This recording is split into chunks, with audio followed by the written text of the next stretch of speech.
কনস্টিপেশনের সমস্যায় ভুগছেন, সকালবেলা উঠে পটি পরিষ্কার হচ্ছে না, সারাদিন পটি ভাব, মনের শান্তি নেই, কারণ পেট পরিষ্কার না হলে তো খিদেও ঠিক মতো আসে না, বহু কিছু তো করলেন। আজকে আমি যেটা বলবো সেটা আপনি আগে করেছেন, কিন্তু আমি যেভাবে বলবো সেভাবে করেননি, একটু পদ্ধতিটা চেঞ্জ করে নিন। রাতে শোবার আগে গরম জলে ত্রিফলা চূর্ণ আয়ুর্বেদের সবচেয়ে নিরাপদ এবং সবচেয়ে দামি ওষুধ, সেটা হচ্ছে ত্রিফলা চূর্ণ। সস্তা, দামি মানে এক্ষেত্রে পয়সা দিয়ে বিচার করবেন না, খুব সস্তায় পাওয়া যায়। কিন্তু বাজারে যে ত্রিফলাগুলো পাওয়া যায় সেগুলো হরিতকি, আমলকি, বহেরা তিনটে সমান মাত্রায় থাকে। সমান মাত্রায় ত্রিফলা কাজ করবে না। ত্রিফলা নিতে হবে 1:2:3, অর্থাৎ হরিতকি 1 ভাগ, বহেরা 2 ভাগ, আমলকি 3 ভাগ। এই ফর্মুলাটা মনে রাখবেন।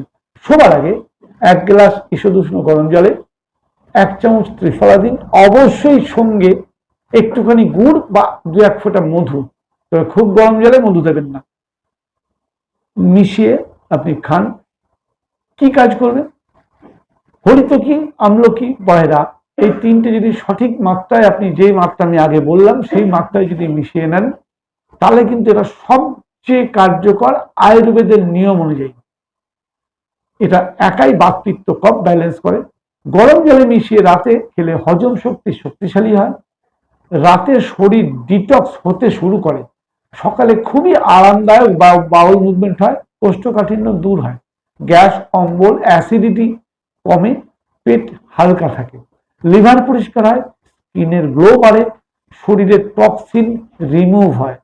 রাতের ত্রিফলা সকালে খেলে আপনার কিন্তু অন্য ধরনের কাজ হয়। অর্থাৎ ত্রিফলা রাখতে খেলে সকালে ক্লিন, পেট পরিষ্কার, নিজেকে ফ্রেশ পাবেন এবং এনার্জেটিক পাবেন।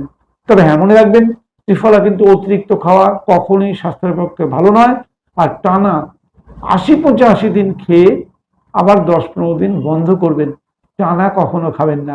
আর ত্রিফলা বাজারে কিনবেন না, ত্রিফলা আপনি হরিতকি, আমলকি, বহেরা কিনে নিন। হরিতকি 1 ভাগ, বহেরা 2 ভাগ, আমলকি 3 ভাগ। এই ফর্মুলায় নিজে বানিয়ে নিয়ে প্রয়োগ করে দেখুন আয়ুর্বেদের ত্রিফলার ক্ষমতা।